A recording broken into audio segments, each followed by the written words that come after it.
I'd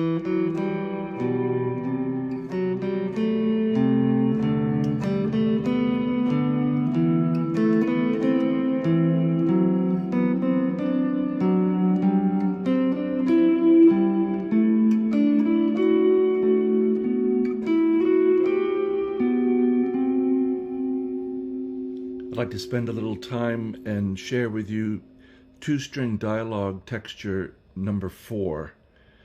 I like these kinds of ideas and the way that it forces you to keep track of the scale that we're following on two separate strings and answer back and forth, and it just promotes a kind of dialogue texture frame of mind, which is good if you want to play solo guitar. So this is going to be a pretty simple idea. 3 ascending pitches. We're going to be all in the key of 1 sharp here. So E, F sharp, G, I'm using 1st, 3rd, and 4th fingers on the 4th string, 2nd, 4th, and 5th fret. And then while holding that uppermost note on the 5th fret of the 4th string, we're going to come down and get B and C, 2nd and 3rd fret on the 5th string.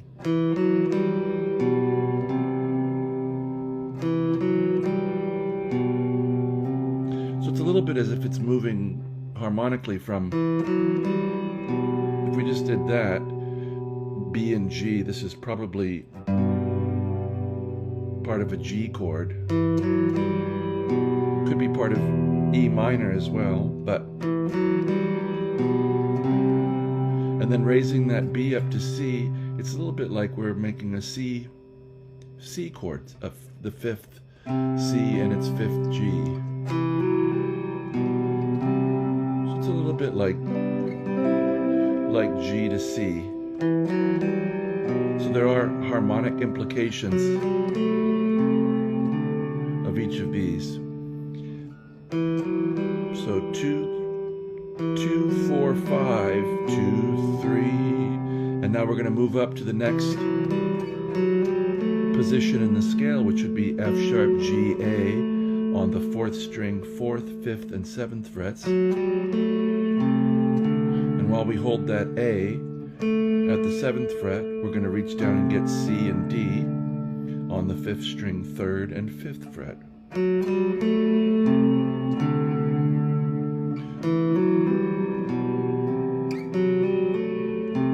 I was trying to hammer a little bit. So now, having done F sharp, G, and A, we're now to G, A, B. And we're going to raise D and E up on the 5th string. 5, 7, 9, 5, 7.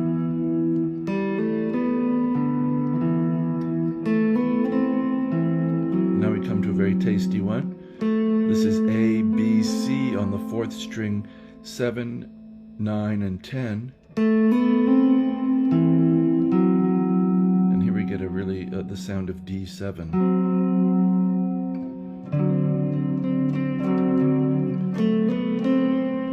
So 7th and 9th fret on the 5th string, E to F sharp.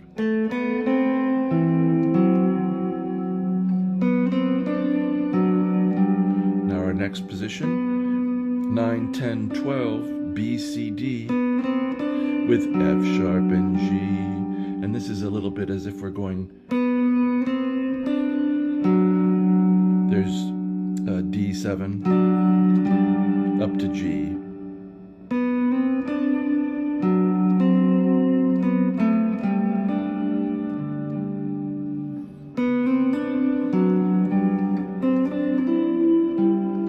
Now C, D, E, 10, 12, 14 on the 4th string. And this is 10th and 12th fret of the 5th string, G to A.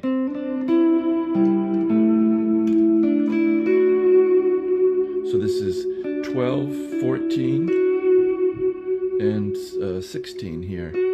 D, E, F sharp on the 4th string, and A and B on the 5th string, 12th and 14th frets.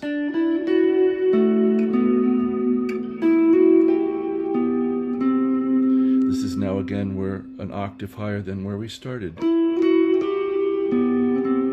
E, F sharp, and G, 14, 16, 17 on the 4th string, 14 and 15 on the 3rd. Oh, sorry, on the 5th string. We can come down.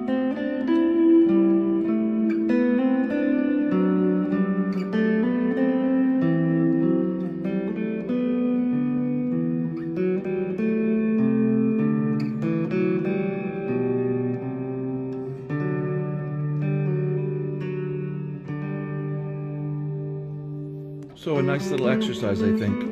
Worth doing, and worth doing slowly and methodically, making sure you're really seeing the key. I'm doing something a little different today. I'm using super thin pick. This, if I can see it, I don't know. I think it's a 38. It's a Dunlop. For many years, I know this is the kind of pick that Pat Metheny used. I got to hang out with him a little while, and he showed me that he would take a pick like this, use the edge to play with, and he'd bend it between his thumb and fingers. I think a couple fingers is what he used. So it made this kind of rounded playing surface, and the string would just kind of glide off. He wasn't using the point. So I'd like to point out with a pick like this, here's straight on from the neck, moving closer to the bridge. And then here's slicing through at an angle up by the neck, farther back.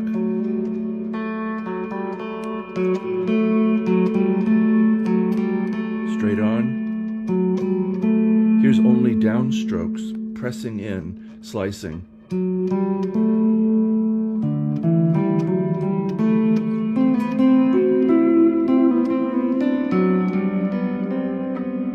So a lot of tonal variation available just with what pick you choose. So I hope this finds you well and enjoying your music, giving yourself the luxury and the vacation that playing the guitar gives. I hope it's that for you, where you can just take it easy and enjoy something and get immersed. And I do wish you, as always, a very good day.